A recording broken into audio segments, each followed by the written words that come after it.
आज हम पहुंचे हैं बिहार के गया में, जहां पर लगभग 80 दिन से महाबोधि महाविहार मुक्ति आंदोलन चल रहा है। हमारे साथ बौद्ध भिक्षु भंते राहुल कर्णा जी हैं।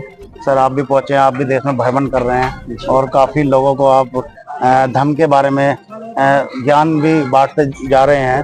तो इस विषय पर बात करेंगे। आप भी यहाँ पहुंचे हैं, पहले भी आप आए हैं, तो अभी भी सरकार को या केंद्र सरकार को या बिहार सरकार को अभी भी बीटी एक्ट पर कोई ठोस कानून नहीं बना पा रही है, मतलब रद्द नहीं कर पा रही बीटी एक्ट को। देखिए, समस्या बड़ी है जी और लंबे समय से है, और हम ये सोचे कि थोड़े से प्रयासों से सरकार हमारी बात मान जाएगी और बीटी एक्ट निरस्त करके हमें दे देगी। तो मैं समझता हूँ कि ये सोचना जल्दबाजी होगा और अपना मनोबल तोड़ना होगा।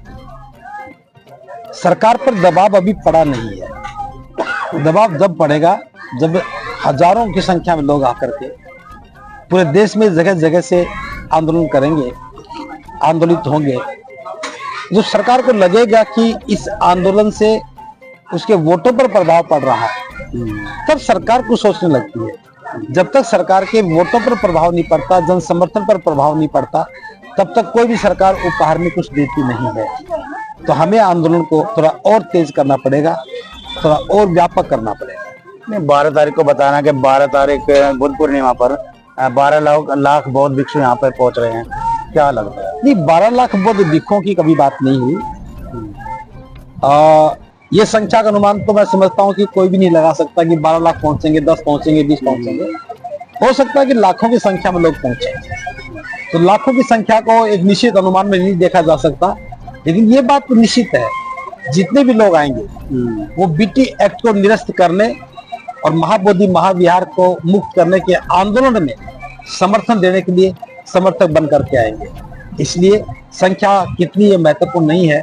महत्वपूर्ण ये है कि बुद्ध पूर्णिमा के दिन एक लाखों की संख्या में जन सैलाब इस एक्ट के निरस्त करने और महाबोधि महाविहार को मुक्त करने के लिए आ रहा है। ये बहुत बड़ी बात है।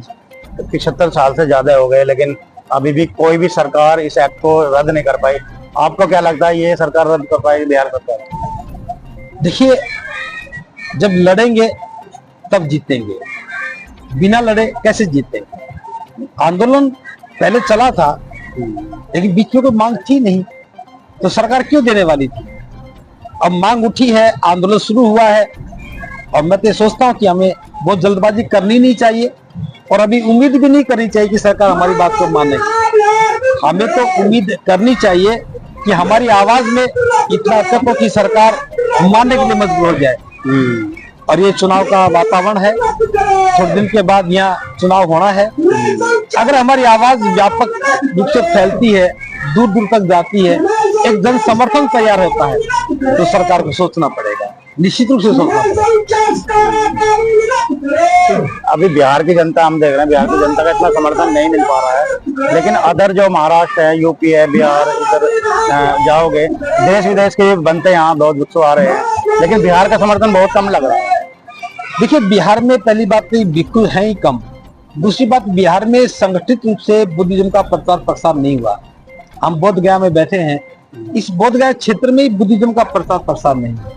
लेकिन महाराष्ट्र से आने वाले लोग हैं, उत्तर प्रदेश से आने वाले हैं, हरियाणा, मध्य प्रदेश, छत्तीसगढ़, जहाँ के भी लोग आ रहे हैं, इनको लोग देख रहे हैं। अभी हमने गांव में प्रचार करके देखा है, गांव गांव में लोग गए हैं। अब गांव से लोग निकल के आ रहे हैं, हर रोज कई गांव से लोग यहाँ आ रहे हैं। हम तो कहते हैं जितना समय लगेगा उतना ही जन समर्थन बढ़ेगा। अभी तक लोग ये सोचते थे कि महाराष्ट्र से लोग आते हैं आंदोलन कामयाब करने के लिए, लेकिन जल्दी ही उनकी समझ में आएगा महाराष्ट्र तो आता ही आता है, लेकिन बिहार भी कम नहीं है, पीछे नहीं है। और मुझे पूरी उम्मीद है थोड़े दिन के बाद ही बिहार के गांव गांव से भी एक जन सैलाब उमड़ेगा, और हम उसी की तैयारी में लगे हुए हैं। गांव गांव जाकर के कार्यक्रम शुरू हो चुका है और गांव के लोग आ भी रहे हैं। पहले उन्हें पता नहीं था, अब वो देखने आए, फिर समझने के लिए आए, अब जुड़ने के लिए आ रहे हैं। तो निश्चित रूप से जो अभी तक लोग गलत फहमी में थे कि ये आंदोलन महाराष्ट्र के लोगों से चलता है, ये बात सच है कि महाराष्ट्र की भागीदारी बड़े पैमाने पर है, लेकिन बिहार भी अपनी उपस्थिति बड़े पैमाने पर दर्ज करवा रहा है, ऐसा हमें नजर आने लगा। सुनने में आ रहा है कि जो 12 तारीख से पहले अभी भी कुछ बसें रद्द करा दी गई हैं। 12 तारीख से पहले ट्रेनें भी रद्द होंगी, क्योंकि बिहार सरकार नहीं चाहती कि इतना बड़ा आंदोलन यहाँ हो। देखिए, ट्रेन रद्द होने से, बस रद्द होने से कुछ प्रभाव तो पड़ता है, मानता हूँ। मान लो 1 लाख लोग आने वाले हैं, हो सकता है कि 10,000 नहीं आएंगे, 15,000 नहीं आएंगे, लेकिन जिसका मन बन चुका होता है वो किसी न किसी रास्ते से आता है। थोड़ा आंशिक प्रभाव पड़ेगा, लेकिन जब लोगों को ये पता लगेगा कि ट्रेन बंद हो गई है तो लोग बस करके विकल्प रूप में लेके आ रहे हैं। मैं देख रहा हूँ आगरा से एक बस हुई है, अभी अलीगढ़ से एक बस हुई है, दिल्ली से 2 बस आ रही है, हापुड़ से एक बस आ रही है, जो किसी की लिस्ट में नहीं होता। उनके लिए तो सरकार के द्वारा साधन बंद करने से आंदोलन पर थोड़ा प्रभाव पड़ता है, लेकिन उसके विकल्प रूप में समाज और मजबूत होता है। मैं तो कहता हूं कि अगर बुद्ध पूर्णिमा के अवसर पर सारी ट्रेनें बंद हो जाएं तो भीड़ और ज्यादा बढ़ेगी, क्योंकि जनता में रिएक्शन शुरू होता है कि सरकार ने रोकना चाहा है, हम रुकेंगे नहीं। जब एक चैलेंज मिलता है तो लोग आंदोलित होते हैं, और सरकार से चैलेंज मिलना ही चाहिए। देश में बुद्ध और बाबा साहब को मानने वाले बहुत बड़ी तादाद में लोग हैं, और लगभग आपके 12 लाख संगठन भी हैं, तो उन लोगों को क्या कहना चाहोगे? देखिए, आप इस पंडाल को देखिए, अभी तो काफी बैनर हट भी चुके हैं, क्योंकि आंधी आने से कुछ फट गए हैं। मैं समझता हूँ कि देश का पहला आंदोलन है जहाँ प्रत्येक संगठन ने अपनी भूमिका निभाई है, अपना बैनर लेके आए हैं, प्रदर्शन में शामिल हुए हैं, धरने में बैठे हैं, आर्थिक सहयोग दिया है और जन समर्थन जुटा रहे हैं, अपना अपना बैनर लगा के जा रहे हैं। तो सभी लोग नहीं आ सकते, लेकिन फिर भी मैं कह सकता हूं कि ये पहला आंदोलन है कि देश के तमाम संगठन, चाहे वो बाबा साहब के नाम के संगठन है, चाहे वो जातिगत संगठन है, चाहे वो धर्म के संगठन है, किसी भी रूप में जो संगठित होकर के काम कर रहा है, आज वो माँ बोधि महाविहार की मुक्ति के लिए हमारे साथ खड़ा है।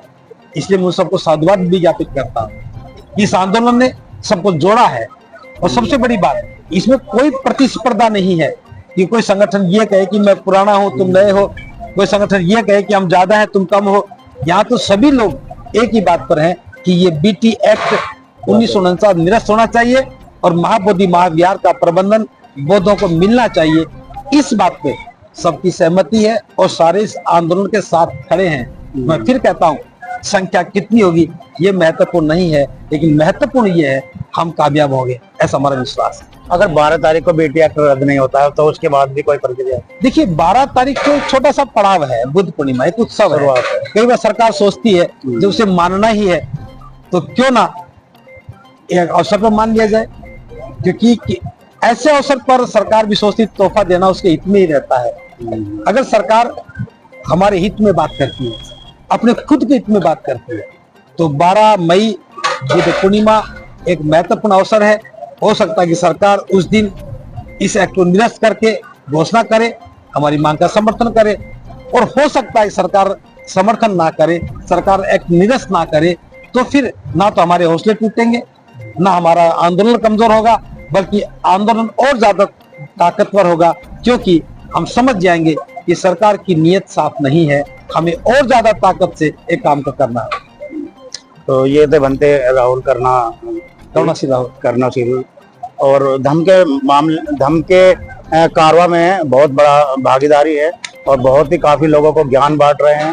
बुद्ध और बाबा साहब से जुड़ी जो इतिहास है उसको जगह जगह लोगों को बताने का काम करते हैं। हाय गाइस, हमारे चैनल को आप ना सब्सक्राइब, फॉलो, कमेंट और लाइक करिए।